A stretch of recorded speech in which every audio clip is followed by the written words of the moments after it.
Just I will complete, sir. Sir, I will complete. Sir, just 1 minute, I will complete, sir. No, Nariya Solalam, but sir, 1 minute, sir, last. Sir, please, I will conclude, sir. Sir, concluding point. बहुत धन्यवाद करता हूं कि आपने मुझे general budget 2023-24 पर बोलने की अनुमति दी है। हाँ, जैसा कि हम सब जानते हैं कि श्री नरेंद्र मोदी जी की सरकार का एक बहुत यशस्वी दूसरा कार्यकाल चल रहा है और ये कार्यकाल है वो सरकार का अंतिम बजट भी इसमें है।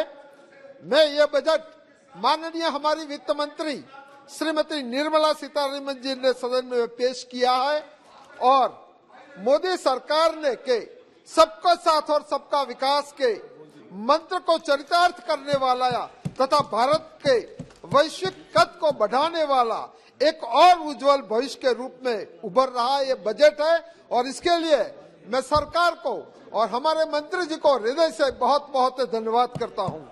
यह बजट युवाओं, महिलाओं, किसान, अनुसूचित जाति, अनुसूचित जनजाति एवं पिछड़ों का विशेष ध्यान इस बजट में रखा गया है। आज दुनिया की निगाहें भारत पर टिकी है क्योंकि भारत ने G20 की अध्यक्षता संभाली है और यह बजट विकास एवं वैश्विक फोकस की नींव स्थापित करने वाला बजट है। हमारे वसुधैव कुटुंबकम व्यवस्था के सिद्धांत पर भरोसा रखते दुनिया को अपनी समस्या का समाधान दिख रहा है और इसीलिए रूस यूक्रेन युद्ध के दौरान दोनों देशों के राष्ट्रपतियों द्वारा हमारे यशस्वी प्रधानमंत्री और विश्व के सबसे लोकप्रिय नेता श्री नरेंद्र मोदी जी को उन्होंने कई बार टेलीफोनिक संपर्क किया था और ये भारत की जो महत्वपूर्ण भूमिका है आने वाले समय में वैश्विक भूमिका है उसको दर्शाता है। इस बीच वैश्विक महामारी तथा युद्ध की विभिन्नता विषमताओं के बीच भी भारत का विकास दर 7% रहने का अनुमान है जो विश्व में शायद सर्वाधिक ही होगा। प्रधानमंत्री जी ने हमारे विशाल मध्यम वर्ग की दक्षता एवं प्रामाणिकता को पहचान कर बजट में उनके लिए कई अहम कदम उठाए हैं। यही मध्यम वर्ग है जिसमें असंख्य इंजीनियर्स है, डॉक्टर्स है, वकील हैं और एमएसएमई के एंटरप्रेन्योरशिप करने वाले लोग हैं। इन लोगों का देश के विकास में बहुत बड़ा और अभूतपूर्व योगदान रहा है। इसको ध्यान में रखते हुए अन्य वेतनभोगी वर्गों के लिए 7 लाख रुपये तक आयकर में छूट देकर उन्हें बहुत फायदा करता है। इसके लिए मैं सरकार का हृदय से बहुत मैं आभार व्यक्त करता हूं, सरकार को धन्यवाद भी देता हूं। सभापति जी, हम निसंकोच कह सकते हैं कि यह बजट आज तक के सभी बजटों में श्रेष्ठ बजट साबित हुआ है। भारत सरकार के अभी तक के जितने बजट आए इसमें मैं समझता हूं कि ऐसा बजट, लोगों के लिए बजट और चुनाव आते हुए भी चुनावी जो रेवड़ी बांटे बिना लोगों के गुड गवर्नेंस के लिए जो बजट किया गया है, मैं मानता हूं कि बहुत ही बड़ी बात है। और जहां पिछली पंक्ति में और हाशिए में बैठे हुए व्यक्तियों को ध्यान में रखा गया ये बजट है, इसलिए मैं हमारे यशस्वी प्रधानमंत्री जी और हमारी वित्त मंत्री निर्मला जी का विशेष आभार करता हूं। सभापति जी, मैं खुद पेशे से मेडिकल प्रोफेशनल हूं। I was professor of surgery, तो मैं स्वास्थ्य क्षेत्र के लिए इस बजट में रखी गई कुछ अहम बातों को मैं उजागर करना चाहता हूं। इस बजट की नींव है स्वस्थ भारत, सुरक्षित भारत और सशक्त भारत के सिद्धांत पर स्वास्थ्य क्षेत्र के लिए, उनके विकास के लिए बजट रखा गया है। और स्वास्थ्य क्षेत्र में हम मानते हैं कि अगर हमारा देश का नागरिक स्वस्थ होगा, हमारा देश का किसान स्वस्थ होगा, मजदूर स्वस्थ होगा या शिक्षक स्वस्थ होगा या नागरिक स्वस्थ होगा, तो उनका जो योगदान देश के निर्माण में है, चाहे मैन्युफैक्चरिंग हो चाहे उनका अन्य भी कार्य हो, उनका प्रदान रहेगा और देश का जीडीपी यानी कि विकास दर मजबूत होगा। और इस बजट की वजह से जो स्वास्थ्य में जो इजाफा किया गया, इसकी वजह से बहुत बड़ा इसके लिए देश के नागरिकों के स्वास्थ्य पर पॉजिटिविटी आएगा। इस बजट में 2013-14 के आवंटित राशि स्वास्थ्य के लिए 37,733 करोड़ को बढ़ाकर 2023-24 में 88,936 करोड़ की धनराशि आवंटित की गई है, जो बहुत बड़ी धनराशि है। मैं समझता हूं कि आज तक जो हेल्थ में इतना बड़ा जो निवेश बढ़ाया गया है वो पहली बार बढ़ाया गया है। भारत में सिकल सेल एनीमिया जो हमारे आदिवासी भाई बहनों में व्याप्त होता है, पाया जाता है, और उसे निपटाने के लिए इस बजट में ठोस कदम उठाया है। इसके लिए मैं हमारे आदिवासी भाइयों और बहनों की ओर से मैं वित्त मंत्री जी और हमारे यशस्वी प्रधानमंत्री का हृदय से बहुत बहुत धन्यवाद करता हूं। इस बजट में जो संकल्प किया गया है कि जो सेंचुरी होगी देश की आजादी 2047 तक, सिकल सेल एनीमिया को जो निराकरण का संकल्प किया गया है, मैं समझता हूं कि बहुत बड़ी बात है। सिकल सेल एनीमिया हमारे ट्राइबल पट्टे में पाया जाता है और उसको नाबूद करने के लिए इस बजट में बड़ा प्रावधान किया है। इसे प्रभावित होने वाले 0 से 40 वर्ष की आयु के बीच के लगभग 7 करोड़ व्यक्तियों की सार्वभौमिक जांच होगी। ये बहुत बड़ा निर्णय है और इस निर्णय के लिए एक डॉक्टर होने के नाते मैं अपने आप को गर्व महसूस करता हूं। उन सबको हेल्थ कार्ड दिया जाएगा और जैसे हम शादी करते हैं तब हम शादी की कुंडली मिलाते हैं, इसी प्रकार इनका जब शादी होगा, वो महिला और पुरुष का शादी होगा, तो उनका हेल्थ कार्ड की कुंडली मिलाएगा और उनसे पैदा होने वाले बच्चे में जो सिकल सेल एनीमिया अगर है तो वो शादियों पे रोक लगेगा। अगर बच्चे को जो आने वाले बच्चे में नहीं है तो उसको परमिट किया जाएगा। इस सोच के लिए मैं सरकार का हृदय से बहुत बहुत आभार मानता हूँ।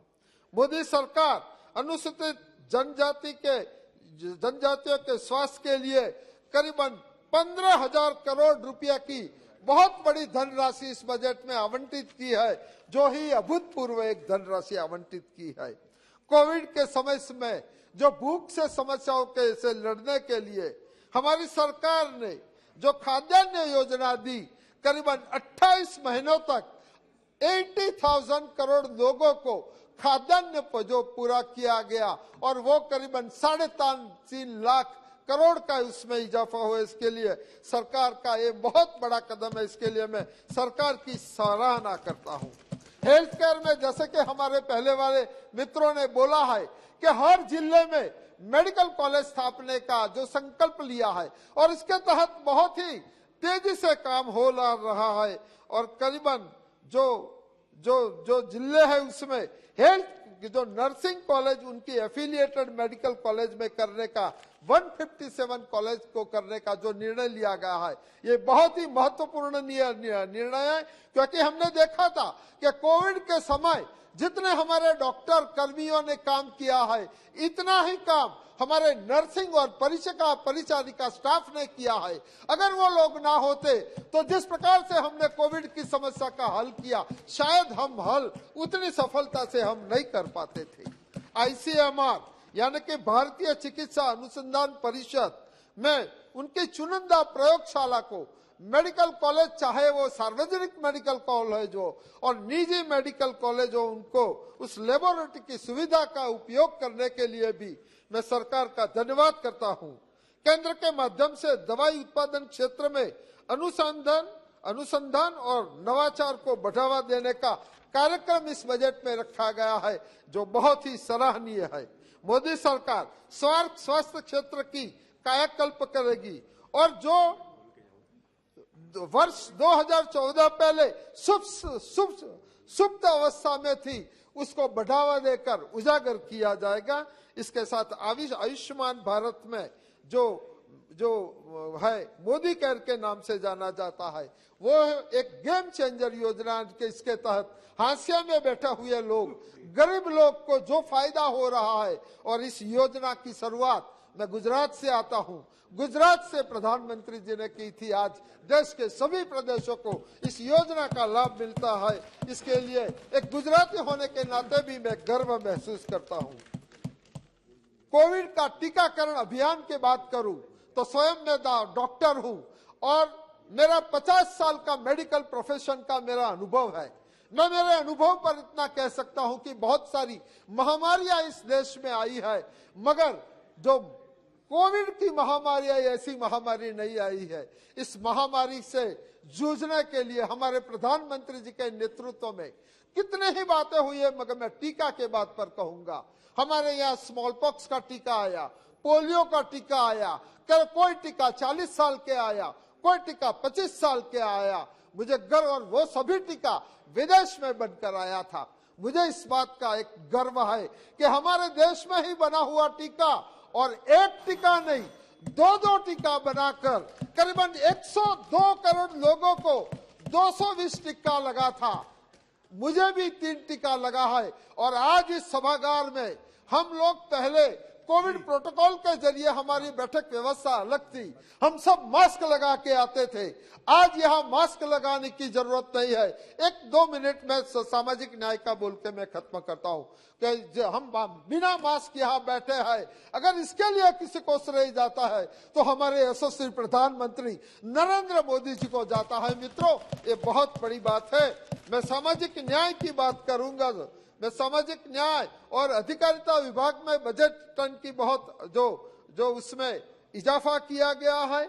हमारे जो पर्सन्स विद डिसेबिलिटी में भी इजाफा किया गया है।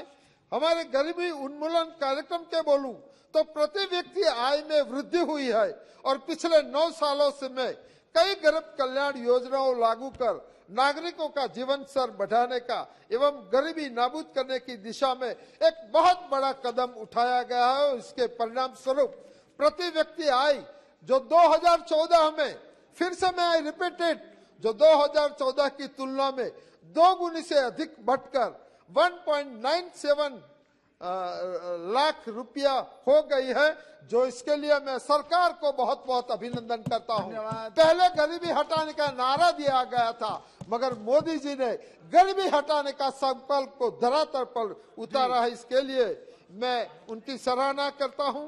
गरीब कैदियों के लिए हमारे वित्त मंत्री ने जो सोचा है, और उनको जो पैसा की जो दिक्कत होती थी जुर्माना में, इसके लिए उनके साथ सरकार आकर खड़ी हुई है। मैं समझता हूं कि कल्याण राज का बहुत बड़ा कदम है, और इसके लिए मैं खुद भी एक इस सदन का जो मेंबर होने के नाते गर्व महसूस करता हूं। इनके सिवा मोदी सरकार की पिछली पंक्ति में बैठे व्यक्तियों के लिए, चाहे वो स्वच्छ भारत हो, चाहे वो उज्ज्वला योजना हो, जनधन के खाते में, हमारे एक पूर्व प्रधानमंत्री ने कहा था कि मैं यहाँ दिल्ली से 1 रुपया भेजता हूं, लाभार्थी के हाथ में 15 पैसा जाता है।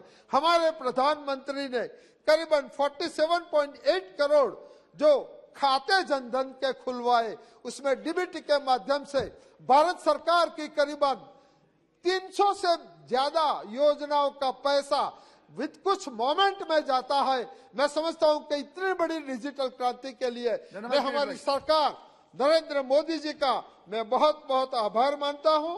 आपने मुझे बोलने की अनुमति दी, इसके लिए भी मैं आपका हृदय से धन्यवाद करता हूं। दिलेश्वर कामत जी, जो माननीय सदस्य बजट के ऊपर अपने भाषण दे करना चाहते हैं, कृपया कर सकते हैं।